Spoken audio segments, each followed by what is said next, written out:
মানুষগুলো মাজারে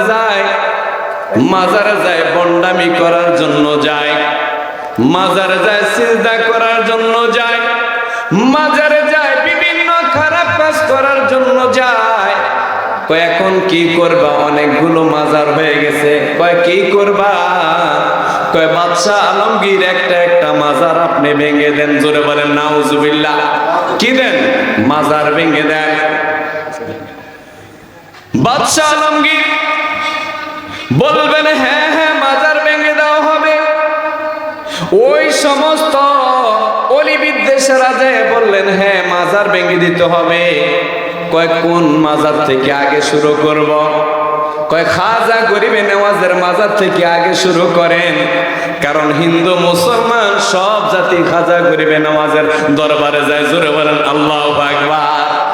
দৈনিক খাজা গরিবে নেওয়াজের দরবারে উনি গোলাপ ফুল পছন্দ করতেন, এই জন্যে দৈনিক 27 টন গোলাপ ফুল খাজা গরিবে নেওয়াজের দরবারে পড়ে। কয় টন?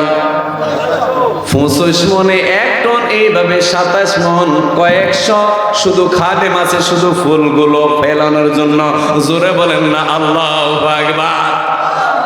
বাদশা আলমগীরকে বলল আলমগীর, বাদশা আলমগীর, খাজা গরিবে নওয়াজের মাজার শরীফে সবচেয়ে বেশি শরীয়ত বিরোধী কাজ হয়, ওই মাজার থেকে আপনি ভাঙা শুরু করেন। জোরে বলেন নাউজুবিল্লাহ।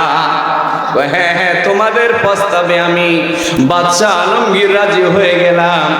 যাও যাও, আগে দেখবো যদি মাজার আল্লাহর ওলি যদি জিন্দা হয় তাহলে মাজার ভাঙবো না, আর যদি মাজার ওলি যদি জিন্দা না হয় তাহলে মাজারগুলো ভেঙে ফেলবো। কয় ঠিক আছে বাদশা আলমগীর আপনি কি করতে চান? কয় মাজার শরীফে প্রথম যাইয়া আমি বাদশা আলমগীর সালাম দিব, যদি সালামের জবাব মাজার থেকে আসে তাহলে মাজারগুলো ভাঙবো না। আসসালাতু ওয়াসসালামু আলাইকা ইয়া রাসূলুল্লাহ, আসসালাতু ওয়াসসালামু আলাইকা ইয়া হাবিবাল্লাহ,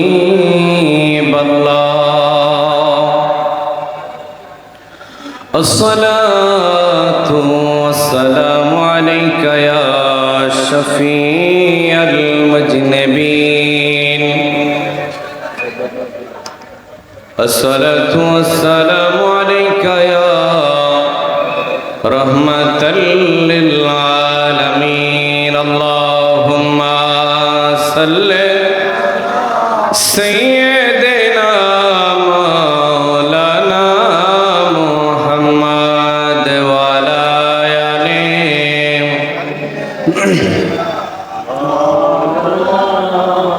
ফরদুরুদে নবী মুস্তাফা আইরে সময় যায়, ফরদুরুদে নবী মুস্তাফা আশিক ফরদুরুদে নবী মুস্তাফা